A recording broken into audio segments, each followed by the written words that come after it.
امام مسجد دنیا کی مظلوم ترین مخلوق ہے. یہ نہ کہنا مجھے ان حضرات نے کہا ہے، اللہ جانتے ہیں انہوں نے نہیں کہا، میں ویسے کہہ رہا ہوں. میں ہر مسجد میں جملہ کہتا ہوں، پتہ نہیں آپ کی مسجد میں ہے نہیں ہے مجھے نہیں پتہ، میں ویسے سمجھانے کے لیے عرض کرتا ہوں.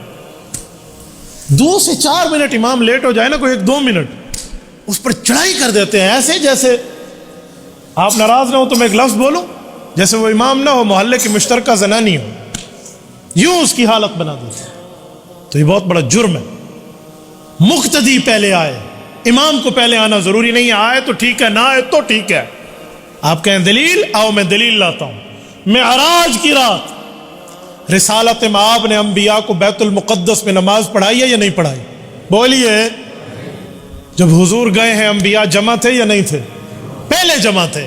پتہ چلا مقتدی پہلے آتا ہے، امام بعد میں آ جائے. آپ امام کے سر پہ چڑھ کر بیٹھے ہوئے ہیں، تو جلدی کیوں نہیں آتا؟ وہ آئے، دروازہ وہ کھولے، جھاڑو وہ لگائے، پنکھے وہ چلائے، لائٹس وہ آن کرے، پھر کہ آؤ حضرت صاحب نماز پڑھ لو، تو تسی امام بڑھ جاؤ. حال اپنا یہ ہے، 1 رکعت نہیں پڑھا سکتے، 2 تو دور رہا، 1 رکعت نہیں پڑھانی آتی. اور لوگ امام کے ساتھ یہ حالت کرتے. جب کرونا کرائسس شروع تھا نا، ہماری ایک مسجد کے امام ہے، بہت غریب آدمی ہے، ان کے پاس میں کسی وجہ سے بیٹھا تھا. ایسے بات چل رہی تھی کہ پورے محلے کے کچھ صاحب ثروت لوگوں کے ایک کمیٹی ہے، وہ تشریف لے آئے. السلام علیکم، کیا حال ہے جی، خیریت؟ اچھا مول صاحب آپ بھی بیٹھے، ہم تو مول صاحب سے ملنے آئے تھے. میں نے کہا جی فرمائیے. تو مول صاحب ذرا محلے کے کسی غریب کا ہمیں پتہ بتا دیں تاکہ اس گھر میں ہم راشن دے دیں. مولوی صاحب بتانے لگے، میں نے ایسے ہاتھ روک دیا. بعض اوقات پھر میرا سلسلہ نسب قریش بھی ہے اور والدہ کی طرف سے سید بھی ہے، کبھی کوئی رگ پھڑک اٹھے تو برداشت کم ہوتا ہے. میں نے کہا 1 منٹ، اس سے بڑا لطیفہ اس دھرتی پہ ہو سکتا ہے؟ تم ایک غریب کا مذاق اڑاتے ہوئے پوچھو کسی اور غریب گھر میں نو 10، کسی اور غریب کا گھر بتاؤ. حق تھا تم بغیر پوچھے اس کی عزت اور احترام بجا لاتے. یہ امام ہے، 5000 اس کے مہینے کی تنخواہ ہے، اور تم 50,000 مہینے کے کمانے والے لوگ ہو. تمہیں اس بندے سے یہی پوچھنا آیا بھائی نہیں دینا تھا اسے نہ دیتے، اس کی غریبی اور غربت کا مذاق توڑا اڑاتے. میرے امام کی آنکھوں میں آنسو آ گئے. یقین میں نے کہا میں نے آپ کے لیے نہیں، میں نے اللہ کے لیے کہا. تو پھر اچھا جی، یہ عجیب لوگ ہیں.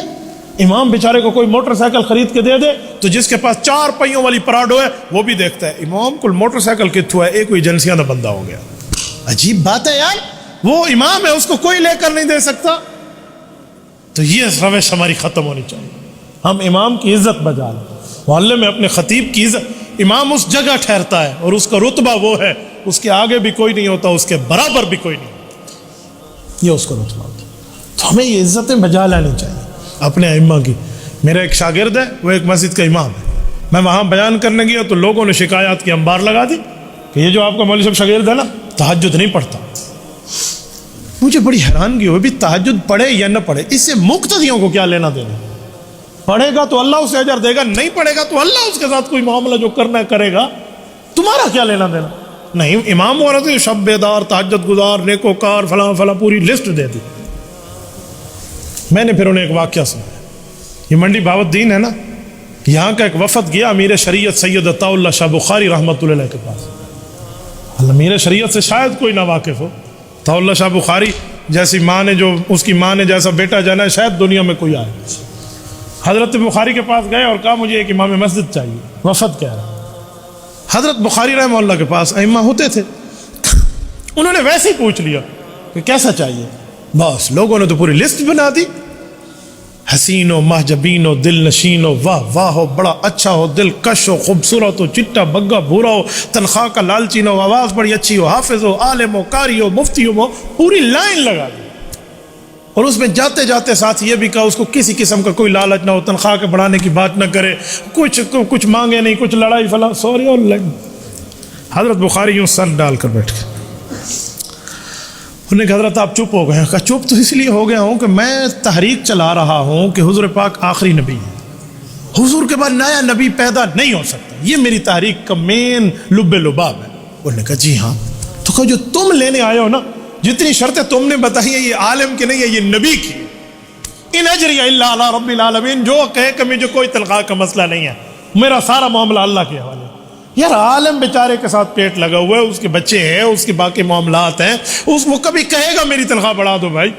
وہ کبھی آپ سے کوئی مانگے گا، کچھ بتائے گا، تو آپ نے اتنی شرطیں لگا دی ہیں، تسی میرے تو نبی لینا ہے ہو یا مولوی لینا ہے ہو، یہ دسو آپ نے مانگا مجھ سے کیا، مولوی یا نبی؟ انہوں نے کہا جی حضرت غلطی ہو گئی، ہاں ٹھیک ہے۔ انہوں نے کہا عالم سفید بھی ہو سکتا ہے، سیاہ بھی ہو سکتا ہے، عالم بڑی قوم کا بھی ہو سکتا ہے، چھوٹی قوم کا بھی ہو سکتا ہے، عالم دیہاتی بھی ہو سکتا ہے، شہری بھی ہو سکتا ہے، عالم بندہ اچھی آواز والا بھی ہو سکتا ہے، کوئی اور آواز والا بھی ہو سکتا ہے، وہ کبھی کبھی کسی مسئلے پہ لالچ بھی کر جائے گا، کبھی اس سے غلطی بھی ہو جائے گی۔ تو کیا ہے بھائی، جس بکری کا دودھ پیتے ہو اس کی مینگنیاں بھی خود اٹھاتے ہو، تو ایک دو بچے سے کوئی غلطی ہو گئی تو آپ کو پھر نرم دل میں معاملہ سینہ بڑا بھی رکھنا ہوگا۔ تو میں نے ان کو کہا کہ یہ اگر تہجد نہیں پڑھتا تو تمہارا اس سے کیا لینا دینا؟ تمہیں نماز ٹھیک پڑھاتا ہے وقت پہ؟ جی ٹھیک ہے، میں شکر کرو اللہ دا، نماز تو پڑھا دا بھی ہے نا۔ ایک اور بتاؤں، ایک بندے نے کہا مولوی صاحب ایک سوال ہے، میں نے کہا جی پوچھے۔ اس بندے کو آپ کے مولوی صاحب، اس شاگرد میرے کو کہا ہم نے دیکھا ہے ٹی وی دیکھتا ہے۔ میں پریشان ہو گیا، ایک مولوی کام خراب کیتے ہیں۔ میں نے کہا کیا ہوا، تو ٹی وی دیکھتا ہے؟ اس نے کہا استاد جی پوری بات عرض کر دو، یہ سارے میرے مقتدی اس ہوٹل پہ بیٹھے تھے، انڈیا اور پاکستان کا میچ لگا ہوا تھا، سارے دیکھ رہے او چھکا او چوکا، میں ادھر سے گزر رہا تھا، نماز کا ٹائم بھی نہیں تھا، تو ایز اے پاکستانی میں بھی ٹھہر گیا، تو میچ چل رہا تھا، میں بھی دیکھتا رہا، یہ بھی دیکھتے رہے، پھر ہم نماز پہ آ گئے، مجھے کہتے تیرے پیچھے نماز نہیں ہوتی تو ٹی وی دیکھتا۔ میں نے انہیں کہا تمہارے گھروں میں ٹی ویاں ہیں؟ کہتے جی ہاں۔ تو میں نے کہا پھر تمہاری اس کے پیچھے ہو جاتی ہے، تم کوئی محبوب سبحانی ذل رحمانی شیخ عبد القادر جیلانی بیٹھے ہو نا بھئی، تم نیک و پاک اور اس ٹی وی والے کے پیچھے نماز نہیں ہوتی۔ پھر میں نے اسے کہا بسیتی تھا نہ ویکھی کر چھاڑ دے، کیا ضرورت ہے تمہیں دیکھنے کی؟ میں نے کہا پھر تو میں توبہ کر لی ہے۔ تو ایسی چھوٹے چھوٹے مسئلوں پر بھی لوگوں نے مولوی کو پتہ نہیں کیا سے کیا بنایا ہوتا ہے۔